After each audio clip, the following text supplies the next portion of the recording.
حکومت بلوچستان کی نام نہاد تعلیمی ایمرجنسی بلوچستان کا قدیم اور تاریخی pilot secondary model high school میں اساتذہ کی کمی، کلاسز میں چیئرز کی کمی سمیت بے گوناگو مسائل و مشکلات کا شکار ہے۔ یہ بلوچستان لیول پر پائلٹ اسکول کا ایک بہت بڑا نام ہے۔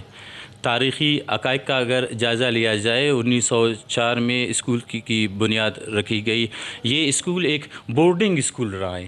ہمارا سلسلہ بدستور جاری ہے، لیکن آسانی کے ساتھ ساتھ مشکلات بھی ہیں، پھولوں کے ساتھ کانٹے بھی ہوتے ہیں۔ اس وقت ہمارے اسکول میں جو سب سے مین ایشو ہے، سب سے بڑا مسئلہ ہے، وہ اساتذہ کی کمی ہے۔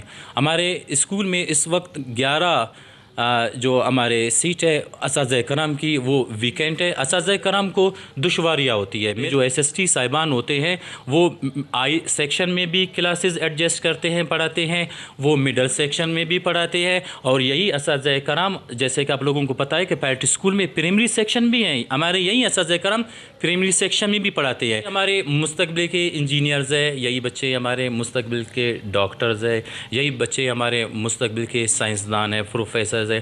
اگر انہیں یہ سہولیات نہیں ملیں گے تو آگے ہمارے لیے بہت مسئلہ ہوگا۔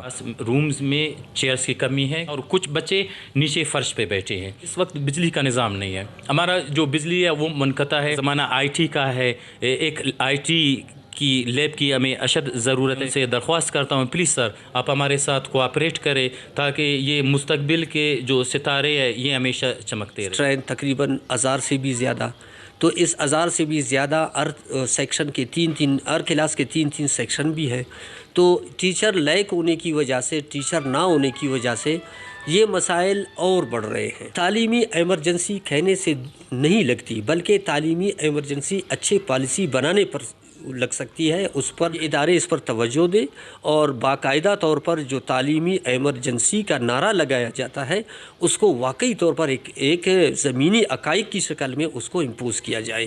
اور یہ پائلٹ اسکول مسنگ سٹی کا مین اسکول ہے۔ اگر یہاں بھی استاد کی کمی ہوگی، یہاں بھی پانی جیسے مسائل کریٹ ہوں گے تو عوام کو تو سوچنا چاہیے۔ It's our need, it's not our want, so it's our need, we need it. And if you talk about teachers also, those are our need. Without teachers we are nothing. If someone will be behind, then we can move forward. اس دور جدید میں بھی school I T کی سہولیات سے محروم، پانی بجلی نہ ہونا، اساتذہ کی سخت کمی سے طلباء کا بھی وقت ضائع ہو رہا ہے اور اساتذہ کو بھی اضافی بوجھ کا سامنا ہے۔ حکام اسکول میں ہنگامی بنیادوں پر اساتذہ کی کمی دور کرے۔ رپورٹ فیض درانی، ویش نیوز، مستونگ۔